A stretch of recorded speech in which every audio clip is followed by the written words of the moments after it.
Mantap ya kopi malam minggunya. Oke. Nah, kembali lagi bersama saya Nasri Wijaya dan kakak saya ya. Saya lebih suka memanggil beliau sebagai kakak saya, yaitu kakak Marinus Kateng.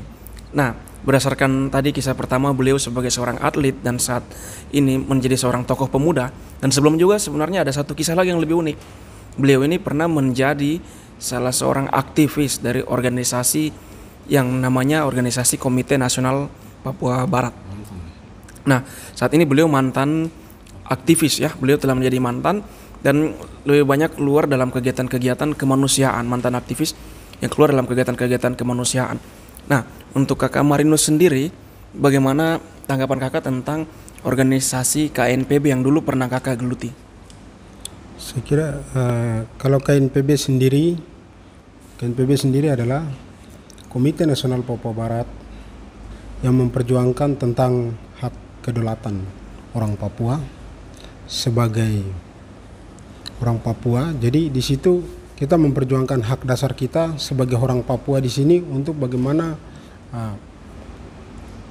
mendirikan sebuah negara. Gitu. Jadi dulunya KNPB ini KNPI.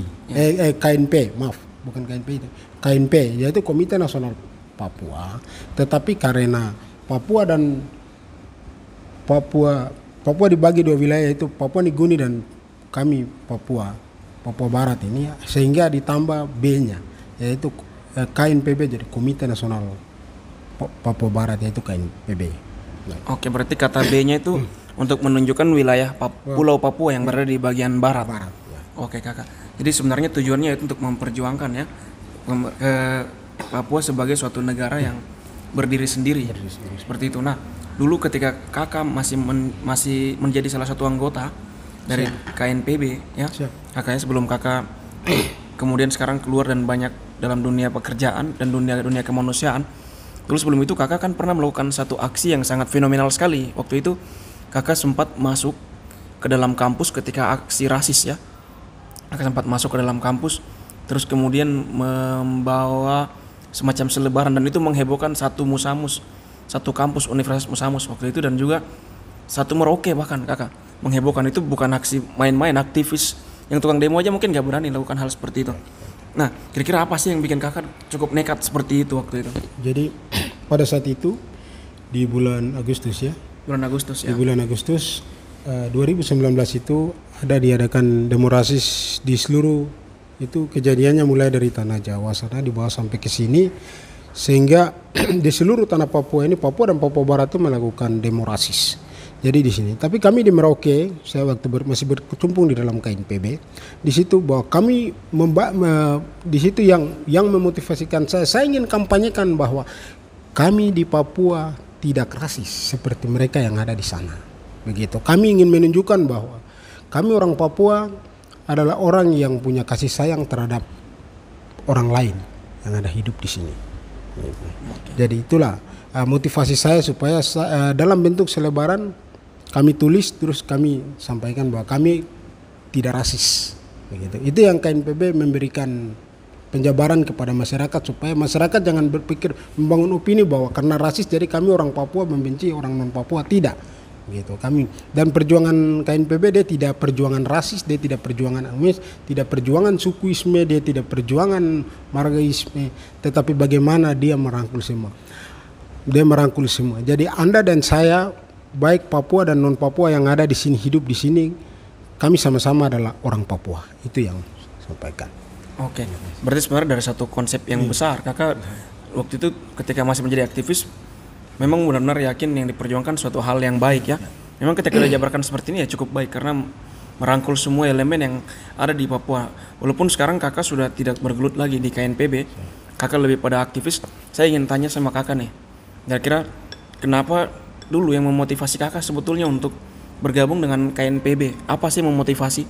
Kalau tadi kan memotivasi kakak untuk di dalam kampus. Kalau sekarang saya mau tahu apa yang memotivasi kakak untuk dulu kakak sampai harus menjadi aktivis di KNPB. Itu kan suatu hal yang cukup nekat juga kakak sebetulnya. Tidak semua orang berani.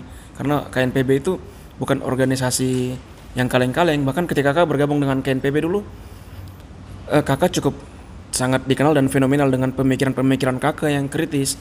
Bahkan kakak ada hampir di semua kegiatan unjuk rasa mungkin tidak pernah terlewatkan seorang Marinus Kateng dalam aksi itu. Nah, kira-kira apa memotivasi kakak dulu untuk masuk dalam dunia seperti itu, dunia KNPB? Saya berpikir bahwa KNPB adalah Komite Nasional Papua Barat, yang Komite Nasional Papua Barat yang dimana memperjuangkan tentang hak dasar dan sejarah tentang kami orang Papua. Jadi kalau kami orang Papua yang tidak tahu latar belakang sejarah, berarti itu orang Papua mental inlander, mental terjajah, gitu. Jadi yang memotivasikan saya masuk ke dalam situ, saya sebagai orang Papua. Jadi saya berjuang itu berdasarkan latar belakang sejarah, bukan karena latar belakang apa, bukan karena tetapi berdasarkan latar belakang sejarah.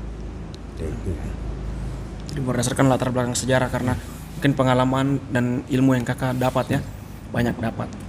Oke, mungkin begitu kakak.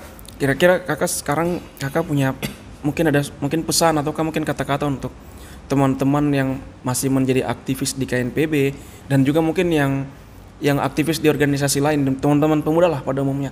Kira-kira apa pesan kakak mungkin yang ingin kakak sampaikan? Jadi pesan saya bahwa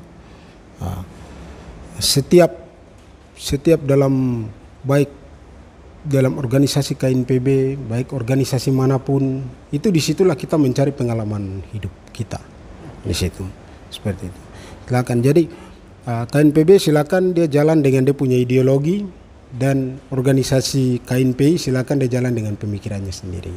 Jadi, ini sangat luar biasa sekali. Berarti beliau ini memang tipikal orang yang suka belajar ya, belajar dari pengalaman, karena kalau tidak dari bahasanya yang kita tangkap, sebetulnya bagaimana dari setiap wadah yang pernah kita lalui, di situ kita harus menimba ilmu dan pengalaman.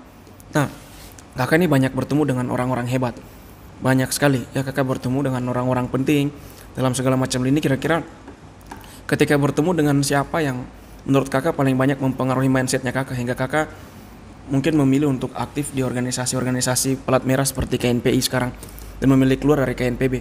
Bahkan kakak saat ini lebih banyak dikenal sebagai aktivis sosial karena banyak dalam kegiatan-kegiatan sosial masyarakat kakak terlibat, terutama kegiatan advokasi seperti misalnya kemarin ketika orang-orang Marin ya memperjuangkan hak orang Marin untuk menjadi bupati dan lain-lain, kakak selalu ada. Nah, bagaimana kakak pemikiran kakak? Jadi yang untuk kalau bertemu dengan orang-orang yang dianggap orang-orang hebat, sampai bahkan staf kepresidenan, bahkan panglima pun saya bertemu gitu. Dan bahkan saya tidak bisa hitung lagi di baik Indonesia maupun di Merauke, banyak sekali yang saya bertemu gitu. Baik petinggi-petinggi TNI, petinggi Polri, dan juga dari jajaran staf pemerintahan, yaitu bupati sendiri, sekda dan muspida lah, ini saya bertemu dengan mereka. Kalau yang paling berkesan siapa kakak yang pernah kakak ketemu? Yang paling berkesan dalam hidup saya bisa duduk makan bersama dengan panglima.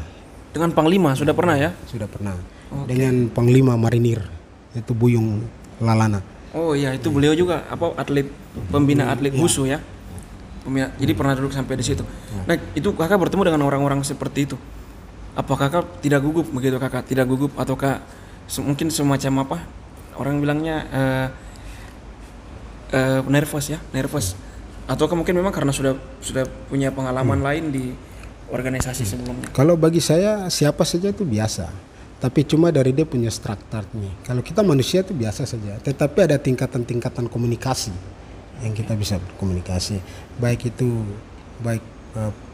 pejabat bupati, sekda dan lain-lain, terus dengan stakeholder yang lain. Cuma kita semua itu sama saja, cuma tingkatan komunikasi jabatannya yang membuat kita tuh macam jadi segan, jadi ini. Sebenarnya kalau kita bertemu dengan mereka biasa-biasa saja. Ini pengalaman diplomasi mungkin lebih tepatnya kita katakan. Ini didapatkan dari satu mobil dengan staf presiden ya. Ini pengalaman diplomasi begini kakak dapatkan memang secara alami, natural, ataukah mungkin kakak dapat dari pengalaman waktu kakak masih bergelut di dunia KNPB? Jadi saya dapat ilmu yang paling mendasar itu bahwa saya mendapatkan pengalaman ini dari KNPB. Dari KNPB ya? Jadi KNPB tuh dia tidak pernah menganggap siapa tuh lebih superior, siapa tuh lebih ini. Anda dengan saya tuh sama. Gitu. Berarti meskipun memang identik dengan banyak yang menstereotipikan dengan sesuatu yang penuh skandal ya, KNPB, tapi Kakak Marinus ketika bergelut di situ Kakak mampu memetik nilai-nilai positif ya. Itu luar biasa, memang itu yang harus sebetulnya dilakukan ya. Dimanapun kita berada pasti ada nilai yang bisa dipetik. Dan itu menurut Kakak sangat mempengaruhi hidup Kakak sampai saat ini. Siap, dia sangat mempengaruhi hidup saya. Jadi disitulah membentuk militansinya saya. Jadi siapapun orangnya saya anggap biasa saja. Ya, ya mungkin kita bisa takut, kita bisa segan ya, mungkin bicara ketemu Tuhan yang Maha Kuasa baru kita mungkin. Kamu siapa saja biasa. Gitu. Itu berarti pemahaman itu karena memang selain mempersiapkan mental juga berarti mempersiapkan sumber daya manusia ya.